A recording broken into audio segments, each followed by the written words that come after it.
चलिए अब हम लोग स्टार्ट करते हैं डेवलपमेंट ऑफ मोनोकॉट एम्ब्रियो। अभी हम लोगों ने डेवलपमेंट ऑफ डाइकॉट एम्ब्रियो देखा था, तो वहां पे स्ट्रक्चर्स वगैरह हम लोगों ने बात किया था कि कैसे उसमें सारे चेंजेज होते हैं। Heart shaped structure, horseshoe shaped structure, two cotyledons है ना, वो क्या बोलते हैं हॉस्टोरिया, सस्पेंसर सेल्स, ये सारी चीजें वहां पे बनते हुए आपको दिखाई दी। मोनोकॉट जो कॉटिलेडन्स होते हैं वो थोड़ा सा आपको सिंपल लगेगा, लेकिन इसमें भी कॉम्प्लेक्स स्ट्रक्चर आपको दिखाई देता है। अब अगर हम लोग मोनोकॉट एम्ब्रियो के डेवलपमेंट की बात करें तो मैं आपको समझा दूं कि जो भी मोनोकॉट एम्ब्रियो होता है इसके अंदर डेवलपमेंट किस तरह से होता है वो आपको समझ में आना चाहिए। कहानी वहीं से स्टार्ट होनी है। सब कुछ कहां से स्टार्ट होगा? जाइगोट से। तो जाइगोट से हम लोग कहानी स्टार्ट करते हैं। ये मान लेते हैं कि ये जाइगोट है ना। जो जाइगोट है वो हमेशा कैसा होता है? 2n। तो ये जाइगोट है जो डिप्लॉयड स्ट्रक्चर आपको दिखाई दे रहा है। क्लियर है? अब क्या होगा, यहां पे भी जैसे वहां पे फेवरेबल कंडीशन आने पे डिवीजन हो रहा था, ऐसे यहां पे भी फेवरेबल कंडीशन आने पे क्या होगा? डिवीजन होगा। तो जैसे ही फेवरेबल कंडीशन होगा तो ये माइटोटिक डिवीजन शो करेंगे। माइटोटिक डिवीजन शो करेंगे तो यहां पे 3 सेल का फॉर्मेशन होता है। यहां पे कितने सेल का फॉर्मेशन होता है? 3 सेल का फॉर्मेशन होता है। अब आप बोलोगे कि कैसे 3 सेल का फॉर्मेशन होता है? कि एक बार में तो माइटोटिक में 2 ही बनेंगे। मैंने ये नहीं बोला कि एक बार माइटोटिक डिवीजन होगा कि 2 बार माइटोटिक डिवीजन होगा। एक्चुअल में यहां पे 2 बार माइटोटिक डिवीजन होगा। पहले माइटोटिक डिवीजन से 2 सेल बनते हैं और फिर दूसरे से केवल 1 बनता है ना। दूसरे से केवल 1 बनता है, मतलब एक ही सेल के अंदर होगा तो वो 3 ही बना के देंगे। कैसे बनेगा वो घबराने की जरूरत नहीं है, मैं सब कुछ एक्सप्लेन करने जा रहा हूं। अब जो एक्चुअल में आपको ये समझना है कि जो ऊपर वाला सेल है ये वाला, इसको हम लोग बोलते हैं टर्मिनल सेल, है ना। इसको मैं क्या बोल रहा हूं? Terminal cell. और ये जो नीचे वाला सेल है इसको मैं बोल देता हूं क्या? Basal cell. तो 2 सेल यहां पे डिस्टिंग्विश हुए। ये दोनों सेल हम लोगों ने पिछले लेक्चर में भी पढ़ा हुआ है। जो टर्मिनल सेल है बेटा, जो टर्मिनल सेल है वो आगे डेवलप करके और क्या बना देगा? कॉटिलेडन्स। तो इसका रूल सिर्फ इतना है कि ये आगे डेवलप जब होंगे तो चल करके क्या बना देंगे? कॉटिलेडन्स बना के हमें देंगे। जो बेसल सेल होता है इसका कोई बेसिक फंक्शन यहाँ पे प्रॉपर फंक्शन आपको चेंजेस नजर नहीं आएंगे। ये बेसल सेल क्या होता है? बस न्यूट्रिशन प्रोवाइड करता है और न्यूट्रिशन के साथ साथ इसका साइज बस हल्का सा बड़ा होता है, बाकी इसमें चेंजेस आपको नहीं दिखाई देंगे। जब हम डाइकॉट एम्ब्रियो में पढ़ा था तो वहां पे काफी ये चेंज होते हुए काफी सारा स्ट्रक्चर में कन्वर्ट हो रहा था। लेकिन बेसल सेल की अगर हम यहां पे बात करें तो ये बेसल सेल केवल क्या करता है? Provide nutrition. तो याद रखिएगा, प्रोवाइड न्यूट्रिशन, बस इतना ही काम है इसका। अब ये तो 2 सेल हो गए, एक टर्मिनल सेल और एक बेसल सेल। जो बीच का सेल है इसको हम लोग बोलते हैं क्या? Middle cell. तो इसको हम लोग बोल सकते हैं क्या? Middle cell. एक्चुअल में जो मेन फंक्शन परफॉर्म करेगा वो यही मिडल सेल परफॉर्म करेगा। तो जितना चेंज होगा, यानी कि जो भी स्ट्रक्चर बनेंगे एम्ब्रियो के अंदर, वो सब कुछ किसके वजह से बनेगा? मिडल सेल की वजह से। तो formation of all part of embryo, all part of embryo, तो सभी पार्ट ऑफ एम्ब्रियो यानी कि जो पार्ट उसमें होने चाहिए वो सारा पार्ट कौन बना के दे रहा है हमें? Middle part. अब थोड़ा ध्यान से समझना है, इसमें पार्ट में हम किसकी बात कर रहे हैं? लाइक एज मैं आपकी बात कर रहा हूं प्लम्यूल को, है ना। मैं बात कर रहा हूं रेडिकल को, मैं बात कर रहा हूं किसको? एपिकोटाइल को, है ना। मैं बात कर रहा हूं किसको? हाइपोकॉटिल को। ये सारे स्ट्रक्चर जो आपको मिलके मिलेंगे वो सब कुछ किसकी वजह से मिलेंगे? मिडल पार्ट को। यहां तक बातें क्लियर है? अब सुन लो थोड़ा सा, जो आप यहां पे कंफ्यूज हो मैं एक्सप्लेन कर देता हूं। भैया जाइगोट था, पहला माइटोटिक डिवीजन से 2 सेल बने, टर्मिनल, बेसल। उसके बाद क्या होता है? केवल एक ही बार एक सेल के अंदर डिवाइड होता है। समझो, ये एक सेल था, डिवाइड करेगा माइटोटिकली, 2 सेल में कन्वर्ट हो गए, ये 2 सेल बने। अब इसमें से ये वाला सेल क्या हो गया? नहीं डिवाइड किया, अगले बार में केवल ये सेल डिवाइड किया, तो फिर से इससे भी 2 बनेंगे ना माइटोटिकली, और ये आगे चला जाएगा यहां पे, तो 3 हो गए। तो पहले से 2 बना और इसमें केवल ये फंक्शनल है तो ये डिवाइड करेगा माइटोटिकली, तो 2 बनेंगे, और ये है तो यहाँ पे केवल 3 साइड स्टेज आपको दिखाई देता है, जिसमें से ऊपर वाला टर्मिनल है, नीचे वाला बेसल है और बीच वाला मिडल है। क्लियर है मेरी बातें? डाउट तो नहीं है ना? चलो ठीक है। तो यहाँ पे बेसल सेल, मिडल सेल और टर्मिनल सेल का फॉर्मेशन हुआ। अब क्या होना है? चेंजेस आप थोड़ा ध्यान से समझना। अब इसमें मैं आपको एक्सप्लेन कर दूं कि जो मिडल सेल है उसी के अंदर मैक्सिमम चेंज आपको होते हुए दिखाई देंगे। तो जो भी सेल है, मतलब जो भी ये स्ट्रक्चर है, वो कैसे कन्वर्ट होगा, जो सबसे नीचे वाला हिस्सा है वो हल्का सा थोड़ा सा बड़ा हो जाएगा, है ना, और ये बड़ा होकर के ऐसा आपको दिखाई देगा। बाकी इसमें कुछ चेंज होना नहीं है। जो बीच वाला हिस्सा है, बीच वाला, उसको मैं अगर रिप्रेजेंट करूं तो उसको मैं रिप्रेजेंट कर देता हूं कि कुछ ऐसे स्ट्रक्चर फॉर्म हुए। तो ये बीच वाला स्ट्रक्चर आपको कुछ इस तरह से दिखाई देगा। सब सेलुलर स्ट्रक्चर है, इसमें बार बार डिवीजन होगा, तो आपको इसमें बहुत सारे सेल्स अरेंज होते हुए ऐसे दिखाई देंगे। तो बहुत सारा सेलुलर स्ट्रक्चर, इसमें बार बार रैपिड डिवीजन होगा, और उस रैपिड डिवीजन के कारण मैक्सिमम नंबर ऑफ सेल्स इसी के अंदर क्या होंगे, बनेंगे। तो मैक्सिमम चेंज आपको कहां पे दिखाई देगा, मिडल सेल के अंदर, है ना। और जो ऊपर वाला सेल है, जो ऊपर वाला सेल है उसमें आपको ज्यादा स्ट्रक्चर नहीं दिखाई देगा, उसमें बस हल्का सा चेंज आपको होते हुए दिखाई देगा। और ये बना के हमें दे देंगे क्या, कॉटिलेडन्स। तो ये आगे चल करके हमें क्या बना के देगा, कॉटिलेडन्स। तो ये स्ट्रक्चर आपको कुछ ऐसा नजर आ रहा है, ये कॉटिलेडन्स बना के हमें दे देगा। तो ये 3 स्ट्रक्चर है ना। ये आपका नीचे वाला क्या है, बेसल सेल, ऊपर वाला क्या है, मिडल सेल, और सबसे ऊपर वाला क्या है, जिसको हम लोग बोलते हैं टर्मिनल सेल्स। तो ये 3 सेल्स के बारे में हम लोगों ने बात किया था। अब थोड़ा ध्यान से समझना, जब चेंज होना स्टार्ट होता है, जब इसमें चेंजिंग आने स्टार्ट होती है, तब यही सेल्स क्या होते हैं, अपने स्ट्रक्चर को बदल देते हैं। अब बदलेगा कैसे, वो हम लोग थोड़ा सा बात करें। जैसे थोड़ी देर बाद आपको ये जो स्ट्रक्चर मिलेगा, वो ये उसी कलर से मैं रिप्रेजेंट कर रहा हूं। ये मान लीजिए कि ये बेसल सेल है ना, बेसल सेल है। बेसल सेल के ऊपर एक हल्का सा ऐसा स्ट्रक्चर आपको निकलते हुए दिखाई देगा। इस तरह के स्ट्रक्चर को हम लोग नाम देते हैं क्या, एम्ब्रियोनल एक्सिस, है ना।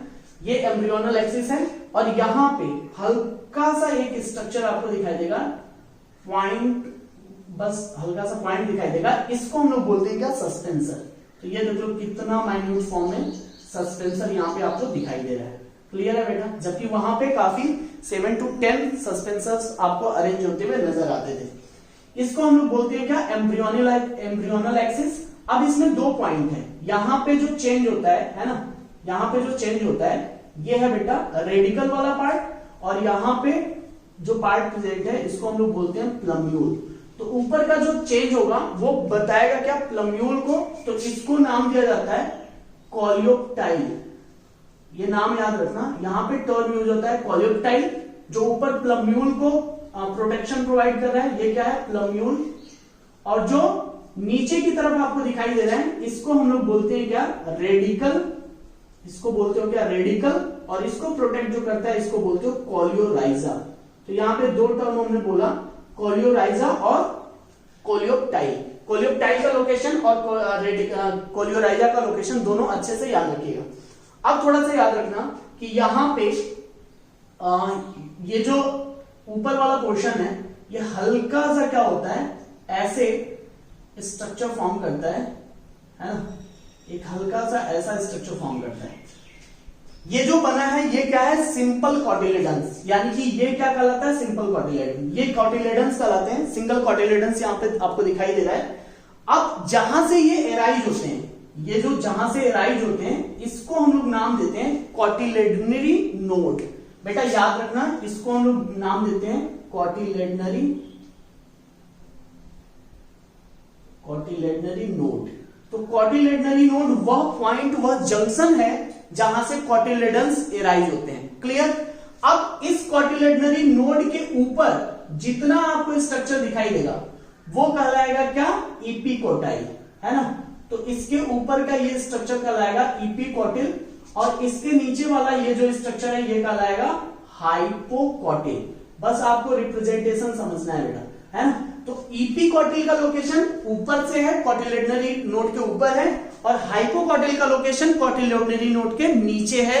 ये आपको दिमाग में बैठा के रखना है। जो ऊपर वाला पोर्शन दिखाई दे रहा है वो कॉलियोप्टाइल है, जो उसके नीचे आपको दिखाई दे रहा है प्लम्यूल है। ऐसे ही नीचे जो प्रोटेक्टिव लेयर आपको दिखाई दे रही है कॉलियोराइजा और रेडिकल कहलाती है। यहां तक बातें पल्ले पड़ी कुछ, तो ये स्ट्रक्चर समझ में आ रहा है। बिल्कुल एक एक चीजें मैंने बना करके आपको एक्सप्लेन किया है ना।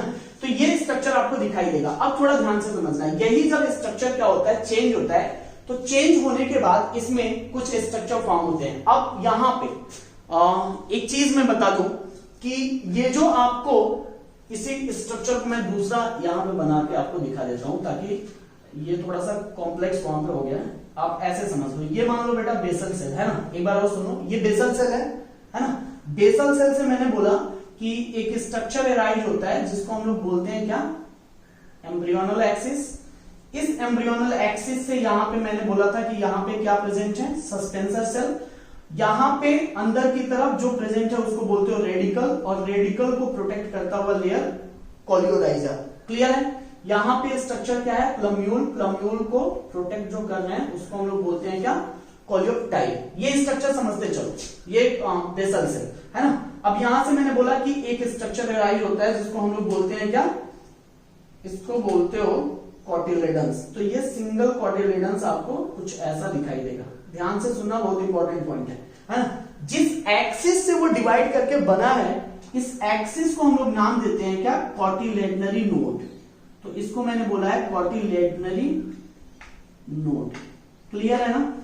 अच्छा, मैं आपको समझाते चलूं, ये बेसल सेल है बेटा, ये सस्पेंसर है, ये सस्पेंसर है, ये है कोलियोराइजा, कोलियोराइजा, ये है रेडिकल, फटाफट देखते जाइए, ये है बेटा कॉटिलेडन, है ना, फटाफट देखो कॉटिलेडन्स।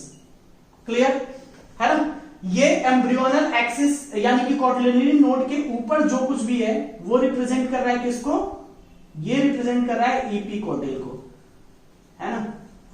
और जो नीचे की तरफ है ये वाला पोर्शन, ये रिप्रेजेंट कर रहा है किसको, हाइपोकोटिल को। थोड़ा ध्यान से समझना, इसको मैं बोलता हूं हाइपोकोटिल। यहां तक बातें समझ में आ गई होंगी आपको, ये स्ट्रक्चर थोड़ा सा कॉम्प्लेक्स है, समझ में आ रहा होगा। अब एक पॉइंट सुनो जो बहुत इंपॉर्टेंट है और केवल केवल केवल मोनोकॉट में मिलेगा, वो क्या है, तो कॉटिलेडन्स के ऊपर एक आउटर कवरिंग होती है जिसको हम लोग बोलते हैं क्या, स्क्यूटेलम, है ना। तो इसके ऊपर एक आउटर कवरिंग ऐसी आपको दिखाई दे रही है, इसको हम लोग बोलते हैं क्या, स्केचुलम। बेटा स्केचुलम कहीं नहीं मिलेगा, कहीं नहीं मिलेगा, कहां मिलेगा, केवल मोनोकॉटिलेडन्स के अंदर। यानी कि ये जो प्रोटेक्टिव लेयर है इसको आप नाम देते हो क्या, स्क्यूटेलम। ये है स्क्यूटेलम, है ना बेटा। स्क्यूटेलम एक लैटिन वर्ड है जिसका मतलब होता है सील्ड, है ना। तो याद रखना कि ये लैटिन वर्ड है जिसका मतलब होता है सील्ड या प्रोटेक्टिव लेयर आप बोल सकते हो। तो स्केचुलम, इसको अंडरलाइन करके रखने का, क्योंकि ये केवल इसका कैरेक्टरिस्टिक फीचर है ना, तो भूलने का नहीं, स्केचुलम। अब थोड़ा ध्यान से समझो, ये स्ट्रक्चर आपको समझ में आया। अब इसे स्ट्रक्चर को हम एक मोनोकॉट सीड के अंदर समझा दे तो ये स्ट्रक्चर क्लियर हो जाएगा। तो अब थोड़ा ध्यान से समझो, मैं यहां पे एक मेज का सीड ले लेता हूं, है ना। मेज का सीड सभी ने देखा होगा, मक्का, है ना। ये कुछ ऐसा आपको दिखाई देता है, मक्के का दाना। अब यहां पे थोड़ा ध्यान से आपको समझना क्या है कि ये जो पूरा का पूरा जो पोर्शन है, इसमें 2 पॉइंट मैं एक्सप्लेन करने जा रहा हूं। 1 मिनट रुक जाओ, ये हल्का सा ऐसे, हाँ ये स्ट्रक्चर आपको दिखाई दे रहा है। तो इसमें क्या होता है, 2 लेयर डिवाइड हो जाते हैं, ऐसे 2 लेयर आपको मिलेगा, एक थोड़ा सा छोटा, एक थोड़ा सा बड़ा, है ना। ये ऊपर जो ये डिवाइड करता है, ये क्या है, एपिथेलियल लेयर है। तो एपिथेलियम लेयर जो होता है, ये बीच से इसको क्या कर देते हैं, डिवाइड कर देते हैं। ये एपिथेलियम लेयर आपको दिखाई दे रहा है। क्लियर है। एपिथेलियम लेयर के नीचे वाला जो हिस्सा जो छोटा सा आपको दिखाई दे रहा है, इसके अंदर क्या प्रेजेंट है बेटा, वो प्रेजेंट है कॉटिलेडन्स।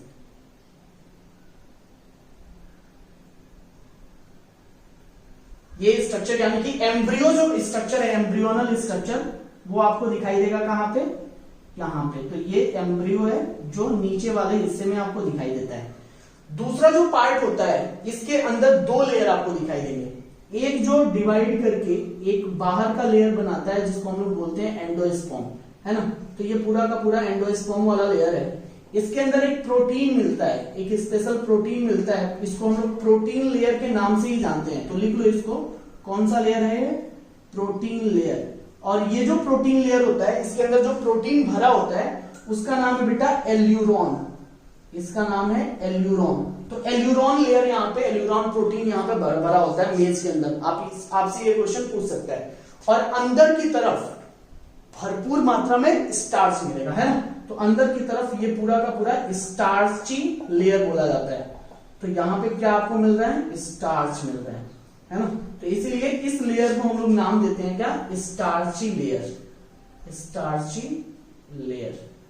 तो ये स्ट्रक्चर अगर हम मेज के अंदर देखते हैं तो ऐसा स्ट्रक्चर आपको दिखाई देगा, एम्ब्रियो और ऊपर वाला पार्ट जो एंडोस्पर्म जिसमें रिजर्व फूड मटेरियल भरा होता है। ये चीज आपको याद रखना है कि कैसे ये स्ट्रक्चर फॉर्म होते हैं और कैसे ये स्ट्रक्चर डिवाइड होते हैं, बनते हैं। तो आपको मैंने मेज के अंदर इसका स्ट्रक्चर एम्ब्रियो का और एंडोस्पर्म का दोनों का एक्सप्लेन किया हुआ है। हमें ऐसा लगता है, हमें विश्वास है कि आपको ये समझ में आ गया होगा, है ना, इसमें कोई डाउट होगा नहीं। मैंने एक एक डायग्राम को क्लियर किया हुआ है कि कैसे ये बनते हैं, फटाफट देख भी लो। जाइगोट है, फेवरेबल कंडीशन में दो बार डिवीजन होता है तो 3 सेल बनते हैं, क्योंकि दूसरे बार डिवीजन में केवल माइटोटिक डिवीजन में एक ही सेल पार्टिसिपेट करता है, दूसरा नहीं पार्टिसिपेट करता है, तो केवल 3 सेल बनता है, जिसके अंदर टर्मिनल सेल कोटिलेडन्स का फॉर्मेशन करेंगे, मिडल सेल आपका पूरे पार्ट का फॉर्मेशन करेगा और बेसल सेल वो आपके बेसल पॉइंट को बनाएगा, जो आगे चल करके न्यूट्रिशन में हेल्प करते हैं, बेसिकली। बाकी ये स्ट्रक्चर आपको मैंने एक्सप्लेन किया है कि कैसे ये चेंजेस होते हैं। ये आपका है मोनोकॉट एम्ब्रियो, और मोनोकॉट एम्ब्रियो से क्वेश्चन पूछा हुआ है। डाइकॉट एम्ब्रियो, मोनोकॉट एम्ब्रियो दोनों में आपको डिफरेंशिएट पीरियड बोलने के लिए, एक्सप्लेन करने के लिए दे सकता है। इसके अलावा आपसे ये स्ट्रक्चर देकर के कई बार ये स्ट्रक्चर जो मेज का है वो आपसे पूछ सकता है। इसको ए कर देगा और पूछेगा कि ये कौन सा लेयर है, इसको बी कर देगा, पूछेगा कि ये कौन सा लेयर है। तो आपको सारे क्वेश्चन अच्छे से समझ में आने चाहिए। एक एक पॉइंट को अच्छे से एक्सप्लेन मैंने किया हुआ है। अगर कोई डाउट होता है तो आप क्वेश्चन पूछिए। अब बात आती है आज के क्वेश्चन की, यानी कि मैं आपसे 2 क्वेश्चन पूछता हूं, तो वो 2 क्वेश्चन हम लोग बात कर लेते हैं कि आज का 2 क्वेश्चन क्या है ना। तो चलिए हम लोग बात करते हैं क्वेश्चन के बारे में। इसको मैं मिटा देता हूं। तो 2 क्वेश्चन आपके सामने लिखा हुआ है ना। ये दोनों क्वेश्चन, पहला क्वेश्चन आपके सामने जो लिखा हुआ है वो है coleoptile and coleorhiza are the protective sheath covering labelled part dash and dash respectively. Question क्या पूछा हुआ है आपको क्लियर समझ में आ रहा होगा। मतलब कोलेप्टाइल और कोलियोराइजा ये जो दोनों पार्ट है ना, जो लेबलिंग किया गया है इसमें, इसको आपको बताना है। एस वाला कोलेप्टाइल या कोलियोराइजा है, आर वाला क्या है, कोलेप्टाइल या कोलियोराइजा है, पी वाला कोलेप्टाइल कोलियोराइजा है, या क्यू वाला कोलेप्टाइल और कोलियोराइजा है। अभी आपने तुरंत पढ़ा है, बहुत ही आसान सा क्वेश्चन है जो नीट के एग्जाम में ये डायग्राम देकर के पूछा हुआ है। अब देखिए इतना इजी क्वेश्चन आता है, अगर हमें सारे पॉइंट क्लियर हो तो क्या ये क्वेश्चन हमारे लिए कौड़ी जैसा नहीं है, कौड़ी वर्ग का ये क्वेश्चन है मेरे लिए, है कि नहीं। अब इसको आप आइडेंटिफाई करके हमें कमेंट बॉक्स में इसका जवाब दीजिएगा। दूसरा क्वेश्चन है बेटा, the portion of embryonal axis between plumule and cotyledons is called, यानी कि जो पोर्शन एम्ब्रियोनल एक्सिस और प्लम्यूल के बीच की जो जगह होती है कोटिलेडन्स में, उसको हम लोग क्या बोलते हैं, है ना। तो उसको आपको आइडेंटिफाई करना है, वो हाइपोकॉटिल है कि इपिकॉटिल है कि कोलियोराइजा है कि कोलेप्टाइल है। ये भी आपके लिए आसान है, अभी तो तुरंत आपने देखा है मोनोकॉटिलेडन्स के अंदर जो हम लोगों ने स्ट्रक्चर फॉर्म किया था उसके अंदर मैंने आपको एक्सप्लेन किया है। तो अब ये दोनों क्वेश्चन का जवाब बहुत ही इजी क्वेश्चन है और नीट के एग्जाम में पूछे हुए हैं। आप इसका जवाब कमेंट बॉक्स में हमें जरूर दीजिए, इंतजार रहेगा। चलिए एंजॉय करिए, खुश रहिए।